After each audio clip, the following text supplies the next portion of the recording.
한가지 찬양 감사합니다. 오늘 말씀 마태복음 5장 1절에서 12절 말씀으로 행복한 사람이라는 제목으로 함께 말씀 나누고자 합니다.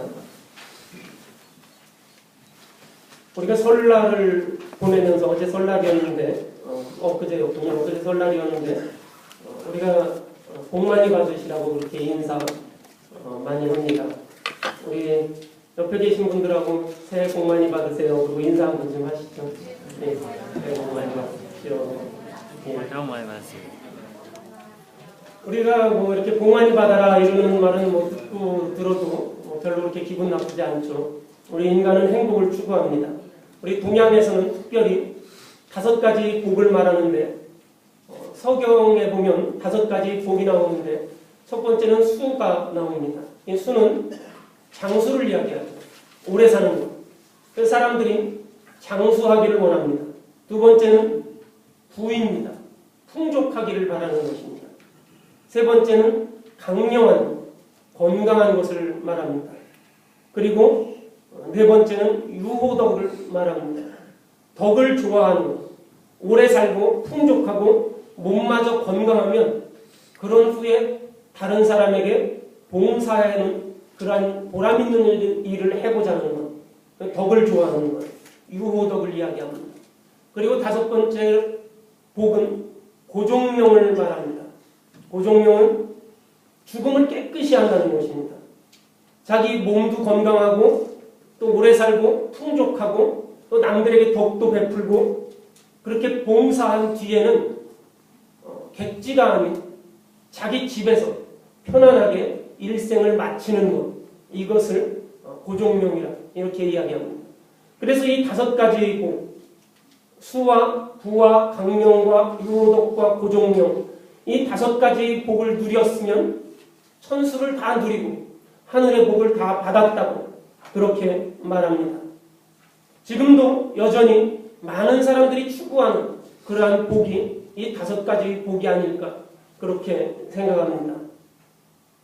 오늘 본문 마태복음 5장 1절에 보면 이 마태복음 5장은 예수님의 산상 설교 말씀인데 첫 말씀으로 시편의 1편 말씀처럼 복 있는 사람에 대해서 말씀하고 있습니다.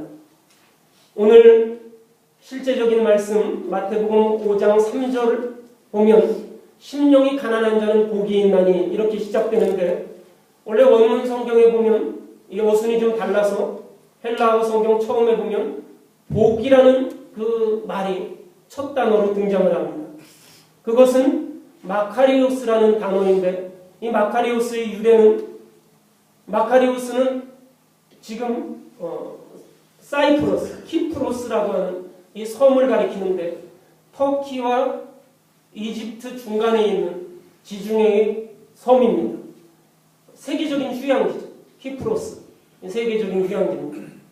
그리고 신약 성경에 보면 그곳을 구르보라 그렇게 부르고 있는데 아주 좋은 곳입니다. 정말 지상 낙원이 따로 없는 곳입니다. 유럽 사람들은 그 키프로스에 가서 1달, 2달 휴가를 보내는 것을 아주 굉장히 좋게 생각을 하고 또 그것을 아주 일련의 악이라고 여길 정도입니다. 그리스도인들이 이 마카리오스라고 복을 마카리오스라고 부르는 것, 이것은 바로 이 넉넉한 섬, 이 키프로스, 즉 마카리아를 염두에 두고 한 말입니다. 그래서 서양 사람들도 삶의 복이라는 것을 풍부한, 날씨가 따뜻하고 먹을 게 많고 이렇게 좀 풍성한 것, 이것을 복이라 이렇게 말했습니다. 그래서 마태복음 5장 3절에 보면 복이라는 말 처음에 뜻하는 이 복이라는 것을 이 마카리오스, 키프로스 섬의 그 풍족함을 염두에 둔 말입니다. 그런데 예수님께서 말씀하시는 이 복 있는 사람, 이 복 있는 사람에 대한 그러한 해석은 심령이 가난한 사람, 애통하는 사람, 온유한 사람, 의에 줄이고 목마른 사람, 긍휼히 여기는 사람, 마음이 청결한 사람, 화평하게 하는 사람, 의를 위하여 박해를 받는 사람, 이 사람들이 복이 있다 이렇게 말씀하셨습니다.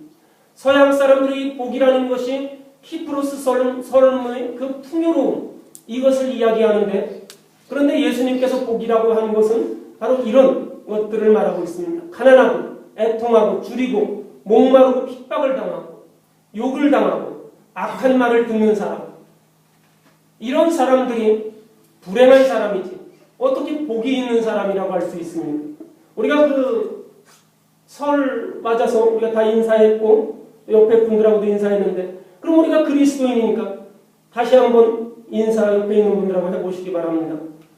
가난하십시오 이렇게 인사하시기 바랍니다. 해주세요. 옆에 있는 사람한테 가난하십시오 이렇게 인사하시기 바랍니다. 잘 안 하시네. 아니 마음 빼고 그냥 가난하십시오 그렇게 하세요. 그럼 옆에 있는 사람이 한 대 때릴 것 같아서 그냥 가만히 계시네요. 그럼 또 인사해 보십시오. 줄이고 목마르십시오. 이렇게 인사해 보십시오. 옆에 있는 사람한테 줄이고 목마르십시오 그래 보십시오. 하셔도 되는데 괜찮은데. 그 다음에 또 뭐라고 인사해야 됩니까? 핍박하고 욕을 좀 먹고 악한 말을 들어보십시오. 그렇게 인사를 해보십시오. 그런 사람이 복이 있는 사람이라니까 옆에 있는 사람한테 복을 받기 위해서 당신은 가난하십시오. 당신은 줄이고 목마르십시오. 당신은 욕 좀 들어먹고 악한 말을, 쌍시옷 들어가는 말들을 좀 들어보십시오. 그러면 좋은 거예요. 왜냐하면 성경에서 그런 말을 들으면 복이 있다 이렇게 말했으니까요. 우리가 하기 힘들죠. 우리가 그 사람한테 그 사람 면전에서 악한 말을 하고 욕을 하기가 힘듭니다. 아무리 나쁜 사람이라고 하더라도 없는 데서는 괜찮지만 그 사람이 있는 데서 욕을 한다거나 그 사람에게 악한 말을 하는 건 힘들죠. 그 사람한테 가난해지십시오 이렇게 말하기도 힘들죠. 그렇지만 그렇게 사는 사람들이 복이 있는 사람이다 이렇게 말합니다. 왜냐하면 그 사람들이 천국을 차지하고 그 사람들이 위로를 받고 그 사람들이 땅을 기업으로 받고 배부름을 얻고 긍휼히 여김을 받고 하나님의 아들로 인정을 받는 행복한 사람이라고 성경은 그렇게 선언합니다. 우리가 처음에는 예수만 믿으면 누구든지 천국에 갈 수 있다고 그렇게 생각을 합니다. 병자도 장애인도 노인도 가난한 사람도 젊은이도 부자도 집이 없는 사람도 시골에 살고 있는 사람도 도시에 살고 있는 사람도 모두 구원을 받을 수 있다고 그렇게 생각을 합니다. 그렇지만 그게 꼭 그렇지만은 않은 게, 우리가 예수를 믿으려면 교회를 나가야 되고 또 교회도 지어야 됩니다. 또 교회 지으면 그냥 그러고 맙니까? 그게 주보라도 만들어야 되는데 주보 만들려면 또 돈이 있어야 되죠. 주보 만들려면 돈 들어갑니다.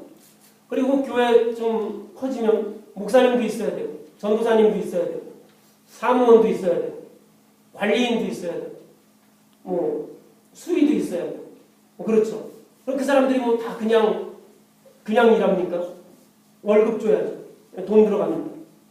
또 그냥 있으니까 이런 음향 앰프 같은 것도 있어야 되죠. 이것도 다 돈 들어가요.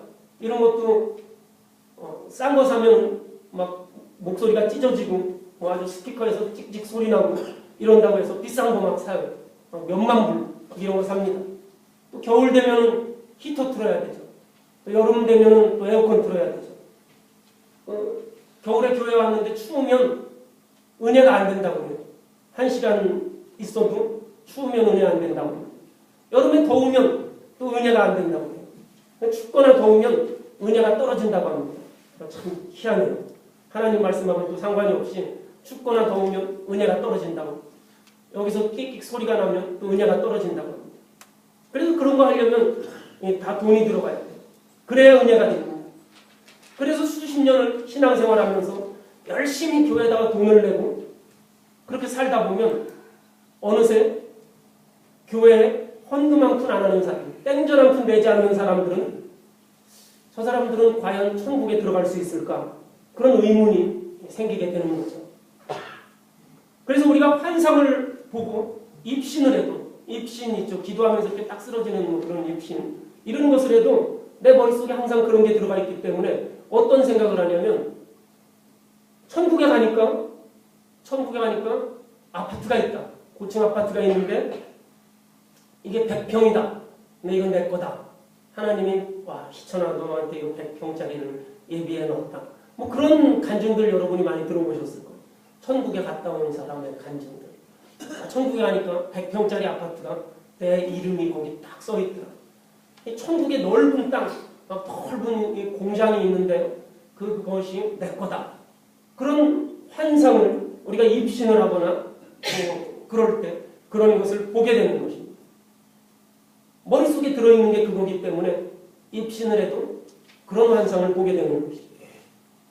많이 내면 많이 받는다. 이런 보편적인 진리가 천국에서도 통한다는 그런 환상을 가져옵니다.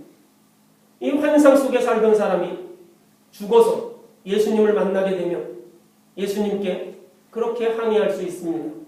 예수님 저같이 주일 성수 잘하고 내 재산의 전부를 다 드리다시피 성전의 모든 것을 사랑하고 유지하고 관리하고 보살펴 왔는데 어째서 저 같은 사람이 지옥에 갈 수 있습니까? 그러면 예수님이 그렇게 말씀하실지도 모릅니다. 너는 살아생전에 천국을 나에게서 받지 않았느냐?